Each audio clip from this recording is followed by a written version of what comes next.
Praise the lord. అందరూ బాగున్నారండి? ఒక విషయం చెప్తాను, కొంచెం జాగ్రత్తగా వినండి. చాలా మంది అప్పుల గురించే ప్రార్థన చేయమని చాలా కామెంట్స్ పెట్టారు ఈ 2-3 డేస్లోనే. చాలా మందికి లక్షల్లో అప్పులున్నాయని కామెంట్స్ ప్రార్థన చేయమని పెట్టారు. తప్పకుండా చేస్తాను. అయితే మీరు కూడా ఖచ్చితంగా ప్రతిరోజు 3 గంటలకి, తెల్లవారుజామున 3 గంటలకి లేచి, కష్టంగానే ఉండేది లేవాలంటే, కానీ తప్పదు కదా. అసలు సమస్య పోవాలి. ఇప్పుడు సమస్య మన ఇంట్లో ఉందంటే ప్రశాంతంగా మనశ్శాంతిగా ఉండగలమా? ఉండలేం కదా. అదేదో అసలు సమస్య పోయే మార్గం మనకు తండ్రి చూపిస్తున్నాడు. ప్రతిరోజు తెల్లవారుజామున 3 గంటలకి లేవడం అలవాటు చేసుకోండి. ఎందుకంటే నేను కూడా ప్రతిరోజు లేవాలంటే కష్టమే కదా. ప్రతిరోజు లేవాలంటే నిద్ర సరిపోదు, మెలకు రాదు అనే కష్టం, చాలా కష్టం. కానీ ఒక సమస్య ఇంట్లో ఉన్నప్పుడు, అది కూడా భరించలేని సమస్య, అసలు ఎలా తీరిద్దో తెలీదు. ఎందుకంటే అప్పులు లక్షల్లో అప్పులు. మరి అన్ని అప్పులు ఎందుకు చేశారో నాకైతే తెలీదు. మేము కూడా అప్పులున్నాయి, మాకు కూడా అప్పులున్నాయి. హాస్పిటల్లో మా మావయ్యకి హెల్త్ బాగానప్పుడు అప్పులు చేసాము. అప్పుడు మాకు కూడా గోల్డ్ కూడా పెట్టాము. కానీ దేవుడి కృపను బట్టి ఒక సంవత్సరం మా హస్బెండ్ ఆయన కష్టపడి పాపం ప్రతిరోజు పొద్దున్న ఆఫీస్కి వెళ్ళిపోయి నైట్ ఎప్పుడుకో వచ్చేవాడు. ఆ వచ్చే శాలరీలో కొంచెం కట్టుకుంటా వచ్చాము. మరి అంత ఇబ్బంది అయితే అన్నట్టు చేయలేదు. ఎందుకంటే తాహతకు మించి చేయకూడదు కదా. ఈ హాస్పిటల్ అంటే తప్పదు, ఎంతైనా ఎంతో కొంత చేయాలి. హాస్పిటల్ అంటే చేసినా సరే ఇప్పుడు అది అవసరానికి కాబట్టి తండ్రి ఒక దారి చూపిస్తాడు. మరి ఇక వేరే వాటి కోసం 12 లక్షలు మీరు ఎందుకు అప్పులు చేశారో నాకైతే తెలియదు. మీరు పని చేస్తానే అప్పులు కొంచెం తీర్చుకోండి. ఎందుకంటే కష్టపడే బలం, ఆ శక్తి అని తండ్రి ఇచ్చాడు మనకి. అయితే అప్పుల కోసం ప్రార్థన చేసే ముందు మీరు ప్రతిరోజు లేచి కష్టం అనుకోకుండా ప్రార్థన చేయండి అని చెప్తున్నాను కదా. అంతకంటే ముందు ప్రార్థనలో కూర్చొని అసలు ఈ అప్పులు అనేవి మీరు దేనికోసం చేశారు, అవి చేసేటప్పుడు దేవుని చిత్తం అడిగారా? తండ్రి దగ్గర పర్మిషన్ తీసుకున్నారా? ఒకవేళ అది ఇంటి కోసమే అయినా, బిజినెస్ కోసమే అయినా, ఇంకా వేరే అవసరాల కోసమైనా సరే. హాస్పిటల్లో అంటే ఇక అది అనుకోకుండా అయింది కాబట్టి, అయ్యా మరి ఇట్లా సమస్య మీకు తెలుసు తండ్రి, కాబట్టి మరి అవి తీరే మార్గం చూపించండి అని తండ్రిని అడగండి. అది కాకుండా ఇంకా వేరే వేటి కోసం, దేనికోసమైనా మీరు అప్పులు చేసి ఉంటే అవి తీరట్లేదు అని చాలా ఇబ్బందిగానే ఉంటుందండి. ఎందుకంటే ఇంట్లో మరి కళ్ళ ముందు అన్నీ అప్పులు కనపడుతుంటే ప్రశాంతంగా తినలేము కదా. కడుపు నిండా తినడానికి కూడా మనసు రాదు. ఎందుకంటే ఇచ్చిన వాళ్ళు నానా మాటలు అంటూ ఉంటారు. తీసుకునేటప్పుడు ఉన్న శ్రద్ధ కట్టేటప్పుడు ఉన్నదా? అంత తీర్చలేనప్పుడు ఎందుకు తీసుకున్నారు, అంత అప్పు ఎందుకు తీసుకున్నారు అని నోటుకొచ్చినట్టు మాట్లాడతారు. ఎందుకంటే మరి వాళ్ళ డబ్బులు అవసరానికి ఇచ్చారు, తిరిగి వాళ్ళకి ఇవ్వాలి కదా. వాళ్ళకు కూడా అవసరాలు ఉంటాయి కదా. అయితే ఫస్ట్ మీరు ప్రార్థన చేయడానికి ముందు ఒక విషయం తండ్రితో చెప్పండి. అయ్యా, నేను ఇంత అప్పు చేశాను, నా సొంత తెలివితో నేనది స్టార్ట్ చేశాను, నా సొంత ఆలోచనతోనే నేనది మొదలు పెట్టుంటాను. మీ దగ్గర మీ చిత్తం ఏదో తెలుసుకోకుండా నేను దానిలో ఆ డబ్బులు పెట్టాను, దానికోసం నేను అప్పులు చేశాను.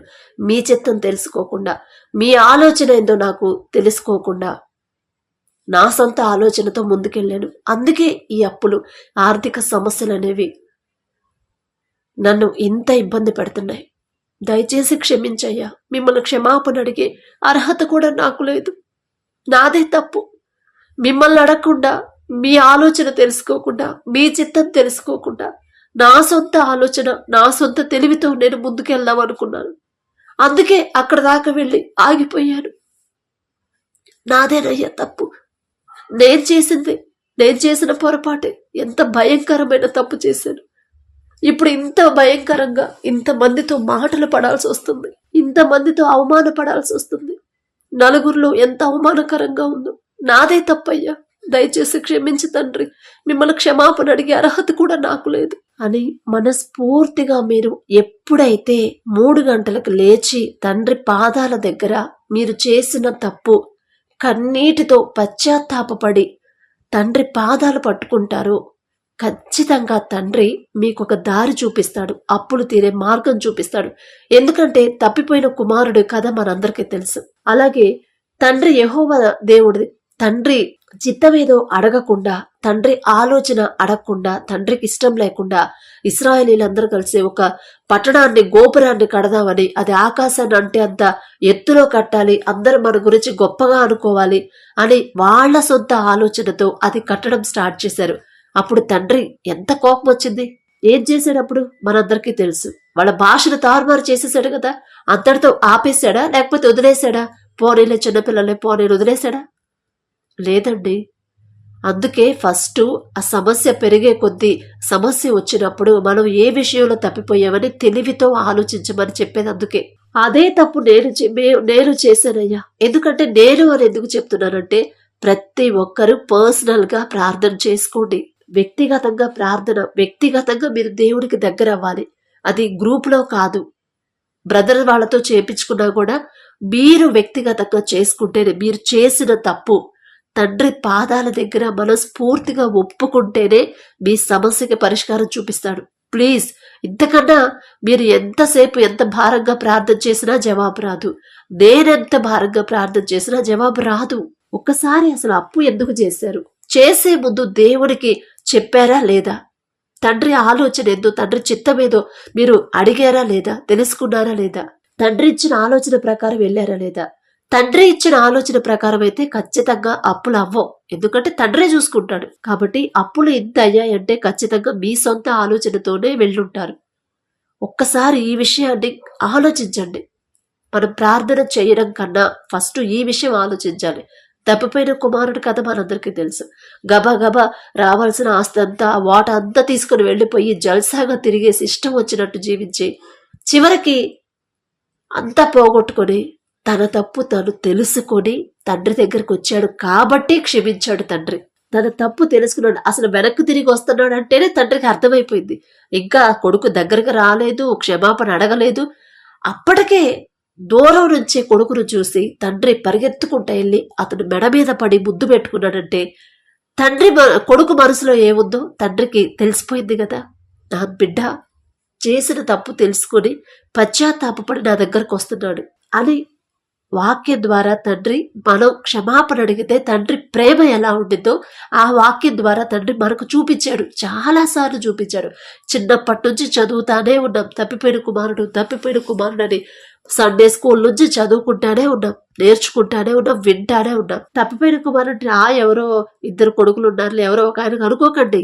మన గురించే చెప్పాడు తండ్రి. ఇప్పుడు మన పరిస్థితి అదే ఉంది కదా. మీ సొంత ఆలోచనతో గబాగబా ముందుకెళ్ళిపోయి ఉంటారు. ఎందుకంటే దేవుడి చిత్తంలో జరిగితే అప్పులు అనేవి కావు. ఎందుకంటే మేము కూడా ఇల్లు కట్టేటప్పుడు ఇల్లు స్టార్ట్ చేసే ముందు దేవుడి ప్రార్థన చేసి, అయ్యా మీ చిత్తమే జరగాలి. ఇప్పుడు ఇల్లు స్టార్ట్ చేస్తున్నామంటే మీ చిత్తం, మీ కృప మాకు తోడుగా ఉండి అప్పులు అవ్వకుండా ఇల్లు కంప్లీట్ అయ్యేలా మీరు మాకు తోడుగా ఉంటే చాలయ్యా అని తండ్రికి అప్పగించామని అప్పుడు స్టార్ట్ చేసాము. దేవుడి కృపను బట్టి అప్పులు అనేవి కాకుండా అసలు స్టార్ట్ చేసింది అప్పు తెచ్చే స్టార్ట్ చేసాము, వడ్డీకి తెచ్చే స్టార్ట్ చేసాము. ఒక 20,000 తెచ్చి త్వరగా తీరే మార్గం కూడా తండ్రి చూపించాడు, తీర్చేసాము. ఇల్లు కంప్లీట్ అయింది, అప్పు తీరిపోయింది. అందుకనే మీకు చెప్తుంది, తండ్రి చిత్తం లేకుండా, తండ్రి ఆలోచనతో మనం ముందుకెళ్లకుండా మన సొంత ఆలోచనతో వెళ్తే ఖచ్చితంగా అది భారంగానే అయిపోయింది.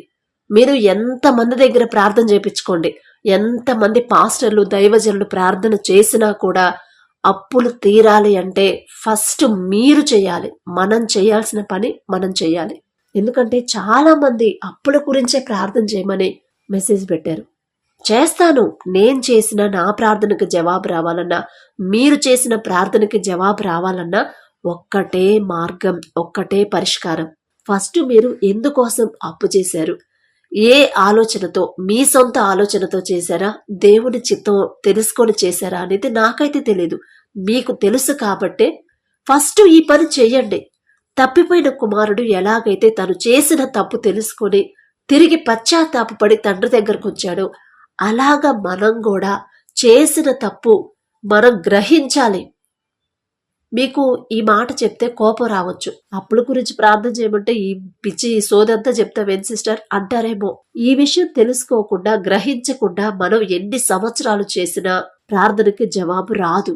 ఎంతమంది దైవజనులు చేసినా కూడా జవాబు రావాలంటే ఫస్ట్ ఈ విషయం గ్రహించండి. తప్పిపోయిన కుమారుడి కథ గుర్తు చేసుకోండి. తన ఆలోచన ప్రకారం తన సొంత ఆలోచన, తన సొంత తెలివితో వెళ్ళిపోయాడు, నష్టపోయాడు. ఇప్పుడు మనం అదే పరిస్థితిలో ఉన్నాం. నష్టపోయాను, ఇక నేను వెళ్ళను, నాకు మొహం చెల్లట్లేదు అని ఆగిపోయాడా? ఆగిపోలేదు. ఒకవేళ ఆగిపోతే ఇక అక్కడే ఎట్లానో పిచ్చిబట్టి ఎట్లానో తిరిగేవాడేమో. కానీ ఆగిపోయాడా? లేదు. ఆలోచించాడు, తెలివితో ఆలోచించాడు. అరే, నేను చేసిన తప్పే కదా, అదే నా తండ్రి దగ్గర ఉంటే నాకు ఈ పరిస్థితి వచ్చేది కాదు కదా.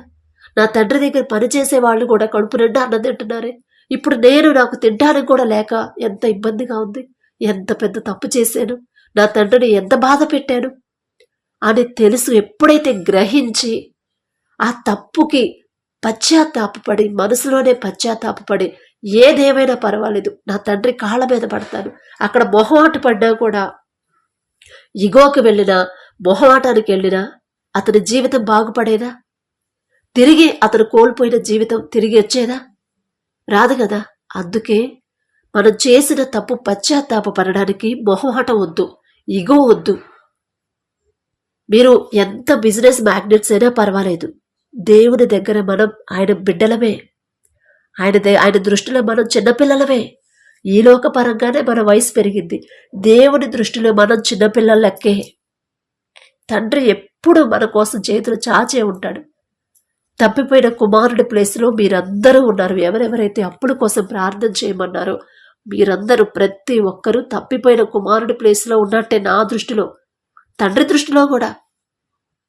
మీరు ఎప్పుడైతే ఆ కుమారుడు పశ్చాత్తాపపడినట్టు మీరు చేసిన తప్పు మీరు గ్రహించుకొని పశ్చాత్తాపపడి కన్నీటితో ప్రార్థనలో తండ్రి పాదాల దగ్గర పశ్చాత్తాపపడి, అయ్యా నా సొంత ఆలోచన, నేనే దారి తప్పిపోయాను.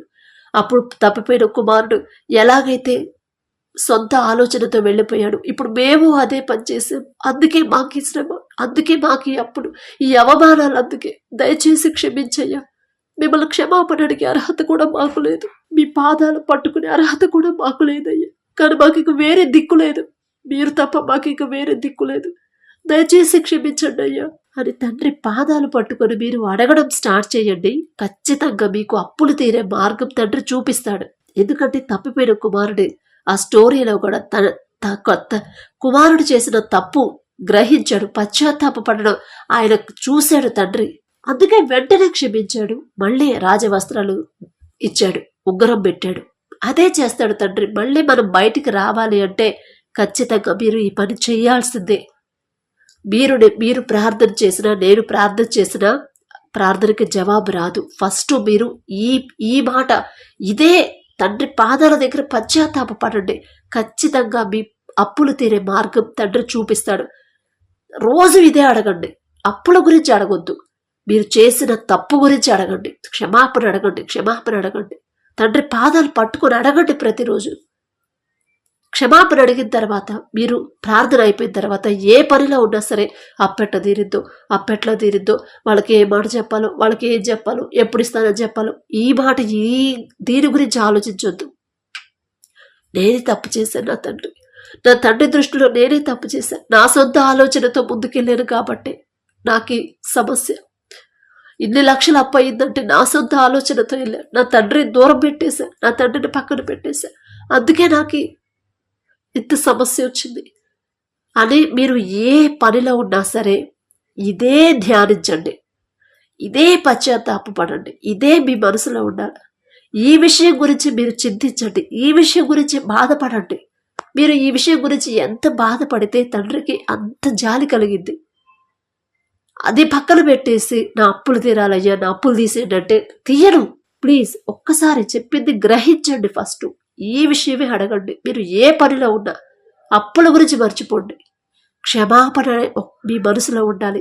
ఇలా అలవాటు చేసుకుని ఒక వారం 10 రోజులైనా సరే మీరు ఇదే విషయం మీద ఆలోచించండి, ఇదే తప్పు మీద ఆ క్షమాపణ అడగండి. తండ్రిని మీకు ఒక దారి చూపిస్తాడు. మీరే మళ్ళీ సంతోషంగా నాకు చెప్తారు. కాబట్టి ఈ మాటలు మిమ్మల్ని బాధ పెట్టినా సరే మీకు ఒక పరిష్కారం దొరకాలి అంటే, అప్పులు తీరే మార్గం మీకు కనపడాలంటే తండ్రి దగ్గరికి వెళ్ళండి, పాదాలు పట్టుకొని క్షమాపణ అడగండి. ఫస్ట్ తప్పిపోయిన కుమారుడి కథ ఇప్పుడు గుర్తు చేసుకోండి. అదే పరిస్థితిలో ఉన్నారు మీరు కూడా. కాబట్టి కాస్త తెలివిగా ఆలోచించండి. తండ్రి సహాయం ఖచ్చితంగా వచ్చింది. ఒక చిన్న ప్రార్థన చేసుకుందాం. తండ్రి సహాయం అడుగుదాం. మహాపరిశుద్ధుడా, జీవమగల తండ్రి, మీ బంగారు పాదములకు వేవేల స్తుతి స్తోత్రం ప్రభా. మరి నా ప్రభా, మేం చేసిన తప్పు వల్లే నా తండ్రి, మా సొంత ఆలోచనతో మేము ముందుకెళ్లాలని మేము ప్రయత్నించాం కాబట్టి, మరి మీ గ్రంథంలో చూపించినట్టు తప్పిపోయిన కుమారుడు ఎలాగైతే ప్రభా మరి తన సొంత ఆలోచనతో, తన సొంత క్షేమం కోసం, తన సొంత ఆనందం కోసం ఎలాగైతే తను కలిగినంత తన వాటా తీసుకుని వెళ్ళిపోయి అంతా నాశనం చేసుకుని అంతా పోగొట్టుకుని ఎలాగైతే ఒంటరిగా అయిపోయాడు, ఇప్పుడు అదే పరిస్థితులు, అదే స్థితిలో ఉన్నారయ్యా మీ బిడ్డలు. ఒక్కసారి వారిని దర్శించండి. వారు చేసిన తప్పు వారు తెలుసుకుని ప్రభా పశ్చాత్తాపడి మీ దగ్గర క్షమాపణ అడిగే హృదయాన్ని ప్రతి ఒక్కరికి ఇవ్వండి. మరి తప్పిపోయిన కుమారుడు ఎలాగైతే తను చేసిన తప్పు తెలుసుకొని పశ్చాత్తాపడి నా తండ్రి చిత్త ప్రకారం నేను ముందుకెళ్ళినట్టయితే నాకు ఈ పరిస్థితి వచ్చేది కాదు కదా, నా తండ్రి ఆలోచనతో నేను ముందుకెళ్తే నాకు ఈ నప్పులయ్యి కాదు కదా, నాదే తప్పు, నేనే నా సొంత తెలివితో నేను ముందుకెళ్ళాను, అందుకే నాకు ఈ సమస్య వచ్చింది అని ప్రతి ఒక్కరు నా ప్రభా పశ్చాత్తాపడి కన్నీటితో మీ పాదాల దగ్గర వాళ్ళు చేసిన తప్పు ఒప్పుకునే హృదయాన్ని ప్రభా బిడ్డలకు ఇవ్వండి. కఠినమైన హృదయాలు తీసివేసి మెత్తని మనసులు ప్రభా, సున్నితమైన మనసులు, సాత్వికమైన హృదయాలు మీరే మాకు దయచేయమని, బిడ్డలు చేసిన తప్పుడు పొరపాటును ప్రభా దయచేసి క్షమించి వారికి అప్పులు తీరే మార్గాన్ని ప్రభా మీరే చూపించమని, అడిగే అర్హత పొందుకునే అర్హత లేని వాళ్ళం, మిమ్మల్ని క్షమాపణ అడిగే అర్హత కూడా మాకు లేదు ప్రభా. అయినా సరే మీరు తప్ప మాకెవరు లేరు తండ్రి. మనుషులైతే మమ్మల్ని ఎగతాళి చేస్తారు, అవమానపరుస్తారు, మాటలతోనే బాధ పెడతారు, హింసిస్తారు. కానీ జాలిగల తండ్రి మీరు, మేము చేసిన తప్పు తెలుసుకొని పశ్చాత్తాపడి హృదయాన్ని మీరిచ్చారు. మిమ్మల్ని ఎంత బాధ పెట్టుంటే ప్రభా మరి మాకీ పరిస్థితి వచ్చింది, క్షమించమని అడిగే అర్హత కూడా లేదు తండ్రి. అయినా సరే యేసు నామములో అడుగుచున్నాం తండ్రి, ఆమేన్.